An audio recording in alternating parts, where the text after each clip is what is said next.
guys, welcome back to my channel. I'm so excited to have you guys here with me today for another pregnancy update. So I just thought it'd be kind of fun and good to retouch base and circle back around about everything that was going on with my last pregnancy update. I got so many messages and comments and questions, so I wrote some of them down in my planner so I can touch base on that. And then just wanted to jump on real quick and thank you guys all so much for your sweet comments about my heart monitor and all of everything that was going on with that.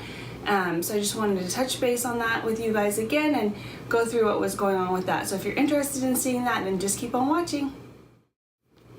Okay, welcome back to the 35, although I'll be like 36 weeks by the time that I edit and upload this, but 36 weeks-ish update. So I kind of like to go through and talk about what I've already experienced when I do my pregnancy updates, so it's just kind of like a recap of what's been going on since my last one. So for my last pregnancy update, I showed you guys my heart monitor that I was wearing and kind of told you a little bit about what was going on with that. So the good news is I got my heart monitor results back in and everything was fine. They said that I was having some episodes of tachycardia, I don't even know if I'm saying that right, but apparently it will self-correct after delivery, which is great. So they went ahead and canceled my cardiologist appointment. I did not end up having to go to that, which was also really nice because it was far away and it was just nothing super serious, so that's great news. I did wear the monitor for 24 hours and that just kind of resulted in that. So I met with my normal OB last week and we kind of went through the results together, and she went ahead and felt fine also with me not going to see the cardiologist, so that was good news. I felt a lot of relief because I was kind of having some anxious feelings, just some worried feelings and not really sure what was going on. I still am experiencing like the tiredness and the out of breath, and my heart rate is still beating, you know, kind of fast. It goes like up and down depending on what I'm doing. So like I just have to make sure to drink a ton of water. That was number one. I think I'm somewhat dehydrated is what they were saying. And then I just need to make sure to take breaks. So I have to sit down frequently if I feel like I'm dizzy or kind of out of it or anything like that, or super sweaty, which is all the time. We're so thankful for those results and just kind of trusting in God to lead us through the rest of this pregnancy and just help us get to the end. Anybody that's been pregnant before, you know, the end is the hardest part, and I've said that before and I'll say it again. I have about 3, maybe 4 weeks left because I am having my C-section at 39 weeks, so that means that although I'm only 36 weeks, I only have a couple weeks left. So that means we're down to the wire where it's go time. I feel ready. My body feels ready to like not be pregnant, but anybody else towards the end, you just always feel like that, I think. The room is ready, the kids are ready, the bags are packed. I've typed up care instructions for all of the boys. I know, I'm weird. And I'm gonna plan out their outfits for while we're gone, just because it'll help me feel relaxed. I'm controlling, in case you didn't know. Surprise. So I'm gonna kind of just plan everything out. I've planned out like what things they can do, different activities for them with my family. My family will come stay here at our house with them just to kind of help them feel comfortable in their safe environment, and then they'll bring them to visit us once, maybe twice a day, just kind of depends. We'll see how things go and how everybody's feeling and how they're doing. And then my husband obviously will be able to go back and forth as needed because we have 2 kids at home. So the reality is he's not going to be able to be with me the entire time, and I know that, and that's okay. So him and my mom will probably just switch spots so that my mom can come stay with me, and then he can come back here and maybe put the boys to bed, just check on them and see what they need. So anyway, we're all kind of gearing out. Everybody's ready. We've kind of started to dwindle down like our activities and like going out as much, just because I don't want the boys to get sick or contract any germs. I know I'm being a little bit crazy about it, but if they were to contract anything and not be able to come visit me in the hospital, I would be like mildly devastated. Since I cry at the drop of a hat, I just know that that would be super upsetting. Obviously, I don't want them sick while we're, you know, bringing home a newborn or while they're not with us, because they'll be here with my family. So it's just, we're starting to kind of get down to the wire and just kind of stay at home, relax, take it easy as much as we can, and still like do fun things at home for the kids. So that's where we're at with all of that. Let me go through some of my questions that I was asked. Just want to make sure that I remember them all. Okay, so baby kicks. Now at this point, just because she's probably measuring 37 weeks, since she measures 2 weeks ahead of what I really am. She's running out of room. My skin feels like it's gonna rip in half. Like it's so tight and I feel like it's gonna become see-through. I'll do a belly shot at the end so you can see. But anyway, so the kicks are more like movements and motions, or like her getting in like really funny lopsided positions so my stomach will look like a cone head or something like that, which is funny. I have been actually sleeping okay, which is a surprise, knock on wood, praise the Lord, because with Robinson I had really terrible like sleep insomnia when I was pregnant. I was awake all the time, but I was tired, so it was just like catch-22, you can't sleep but you're exhausted. So now I've been sleeping okay.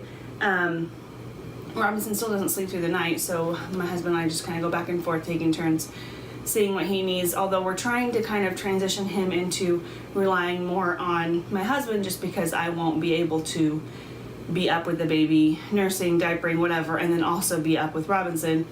That'll wake everyone up. So we're still kind of trying to figure it out, kind of transition him more to my husband in the middle of the night. So, and that's going well. He's a daddy's boy, so he doesn't mind. He just wakes up and wants somebody to snuggle him at all times. Yep, and I already touched base kind of about my sweatiness, out of breath. Still same things are kind of happening. I think the main thing that scared me was that usually that will correct if I sit down, I'll feel better. But I wasn't feeling better, so then they wanted me to go into labor and delivery and get monitored and da da da da da. But ended up that I just really needed to be drinking more water. I'm super dehydrated and I have anemia. So I am on iron pills twice a day. I can't remember if I told you guys that or not in my last update. Iron pills, thyroid pills, prenatals, so many pills. And then I just have to start out the day by drinking like 3 gigantic cups of water, which is hard because right when I wake up I don't want a whole ton of water, but I have to do it, otherwise I get woozy and feel kind of weird. Okay, my hands and feet, yes, sadly my hands have swole. No, my hands have swollen up to where I had to take off my wedding rings.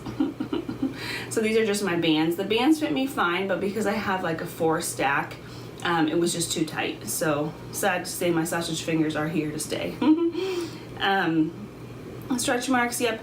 I've been having super itchy stomach. Same thing. I just been lotioning as much as I can, cocoa butter, whatever I can find really, just to kind of help hydrate the skin so it's not as itchy. My emotions are still out of control, you guys. When will it slow down? Never. I've been crying at the drop of a hat, like I just mentioned earlier, and then I've been like super happy, and it's just like up, down, up, down, up, down. And even with the kids, I like try not to have a short fuse, just because that's not me. I normally don't, but for some reason things just like set me off that I don't normally care about. And then I'm like, why am I so irritated at the dishwasher, or whatever the situation is. It's like just random things will set me off, and then random things will make me cry. And I know that it will kind of continue into postpartum. I remember specifically being in the hospital with Robinson, and Graham coming to visit me, and he wouldn't get near me. He wanted nothing to do with it. He was overwhelmed. I mean, he was just like, no, not having it. And I just sat in the hospital bed and sobbed that I'm ruining his life. So funny. Because now I'll get into these crying fits, and then I'll be laughing at myself because I'm crying because it's so ridiculous. And I know that, but it's still happening. So whatever, we'll just go with the flow. Weight gain, total weight gain, I think honestly I've gained maybe like 40 to 50 pounds, which is not much compared to the 2 others. I gained about 75.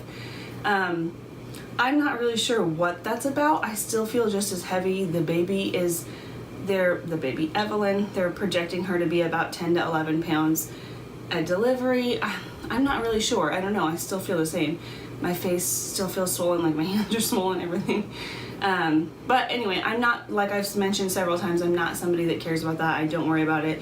The only time that I'll start to worry about it or care about it is probably like around when she's 11 to 12 months. At that point, I'll be done worrying a lot about my breast milk and more worrying about kind of getting active and doing that sort of thing. I know a lot of people like to work out while they're nursing, and that's awesome, great, you go girl. But I like to just focus on nursing, and I don't want to put pressure on myself or feel like I need to, you know, be a specific weight.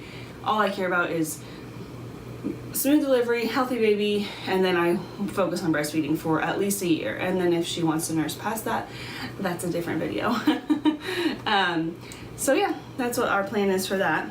That's pretty much everything that I had to go over with you guys with my pregnancy update. If you have any questions or anything else that you want to know, please leave them down below. I love hearing from you guys. I think it's really fun, and then it's kind of more interactive that way, so I'm answering questions that you guys have had for us. So we're just gonna kind of take it week by week and see what happens. I have been having a ton of Braxton Hicks. So like they'll start out in my back, they'll move to the front, I'll switch positions, they'll be okay for a little bit, then they'll come back. So we'll see what they say. Now we're going every week. So we're gonna be going every week until it's go time. My C-section is scheduled for September 10th, the first surgery of the morning. So we'll have to be there September 10th at 5:30, which is my birthday. If I make it that long, I'm not sure, because Robinson came on his own at around 38 weeks. So I had to have a rushed C-section. So we'll see what happens. We'll see if I make it to the 10th, then that's great. Everything will be calm, and we can get there and have a calm experience. But if not, then we'll be rushing. So we'll see what happens. Last time my husband had to put me in a wheelchair and run me through the entire hospital. It was a very dramatic experience.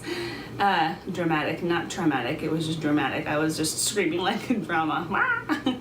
But anyway, okay, so that's it. Thanks so much for watching today, you guys. Please consider subscribing if you haven't already, just so you can be notified of all of our future videos. We'll see you guys in our next one.